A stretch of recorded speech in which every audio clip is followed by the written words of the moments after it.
Tidur di masjid itu bukan hal yang haram. Bukan hal yang haram. Secara syarak tidak ada nas yang mengharamkannya, enggak ada. Tapi kemudian kenapa diberikan peringatan atau diusir misalkan ketika tidur di masjid? Karena itu menimbulkan madarat bagi orang lain. Karena jika dibiarkan maka semua orang akan tinggal tidur di masjid. Itu jadi keburukan. Padahal hukum asalnya tidak mengapa. Ya, makanya dalam kondisi sepi orang tidur nggak diganggu. Meskipun di dalam masjid. Tapi kemudian ketika jumlahnya tidak sedikit, manusia jumlahnya banyak, pasti diusir. Karena menghilangkan keburukan itu jauh lebih didahulukan daripada mencari maslahat. Orang tidur di masjid, maslahat atau tidak? Maslahat bagi kaum muslimin. Dia bisa beristirahat di rumah Allah, mengistirahatkan tubuhnya, menenangkan hatinya. Tapi kalau dia dibiarkan, maka ada keburukan yang lebih besar yang terjadi. Jadi hukum tidur di masjid tidak berdosa. Dan itu berlaku bukan hanya di Masjidil Haram. Di Masjid Uswatun Hasanah juga sama. Boleh nggak tidur di Masjid Uswatun Hasanah? Boleh. Boleh lama atau sebentar? Sebentar. Kalau lama, dibangunin juga sama.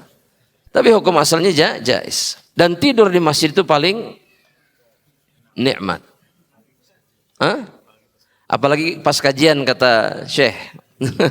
Apalagi pas kajian. Ya, enggak, kalau pas kajian mah enggak enak ya. Pas Jumatan enak. Enggak enak juga. Pas ibadah tidak enak. Ya. Tapi ketika menenangkan diri maka itu kenikmatan. Ya, dan Nabi Muhammad SAW pun terkadang berbaring di masjid. Sebagian sahabat pun ketika punya masalah mereka berbaring di masjid. Seperti Ali bin Abi Thalib ketika bertikai dengan istrinya. Dan Nabi ketika mengunjungi rumah Fatimah melihat Fatimah sedang uring-uringan. Nabi faham pasti ini ada sesuatu dengan suaminya. Maka yang ditanya oleh Nabi, aina zaujuki, mana suamimu? La adri, kata Fatimah awalnya nggak tahu, tapi mungkin di masjid, kata Fatimah. Biasa lagi ngambek kan begitu coba. Duka gitu.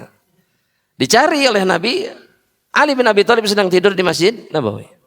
Dan ketika bangun atau terlihat oleh Nabi wajahnya penuh sama tangan. Jadi geletak di atas tanah.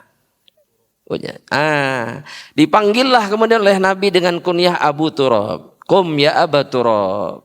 Bangunlah wahai Abu Turab. Karena di wajahnya penuh sama tanah.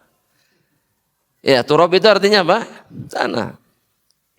Dan begitulah cara Nabi Muhammad SAW menjadi hakim penengah di antara dua orang yang bertikai. Padahal yang bertikai putrinya dengan menantunya. Putri yang tersisa satu-satunya yang paling beliau sayangi. Bertikai dengan suaminya. Nabi tidak memberikan keberpihakan kepada siapapun. Tapi Nabi mendamaikan keduanya. Beginilah semestinya seseorang jadi ayah bagi anak perempuannya. Ya, maka pelajarannya sangat berharga. Dan itu bukti bahwa mereka tidur di masjid. Wallahu a'lam bishawab. Ada satu lagi kenyataan apa? Ahlus suffah tidurnya di mana? Di masjid. Ada 70 orang sahabat fakir yang semuanya tinggal di masjid. Ada ruangan yang dipersiapkan oleh Nabi Muhammad SAW untuk mereka tidur.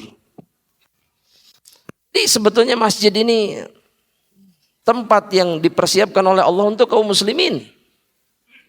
Selama tidak ada perbuatan keji yang mereka lakukan, mereka punya hak untuk berada di masjid dan melakukan apa yang mereka ingin lakukan. Ya, selama tidak menjadi keburukan. Wallahu a'lam bishawab.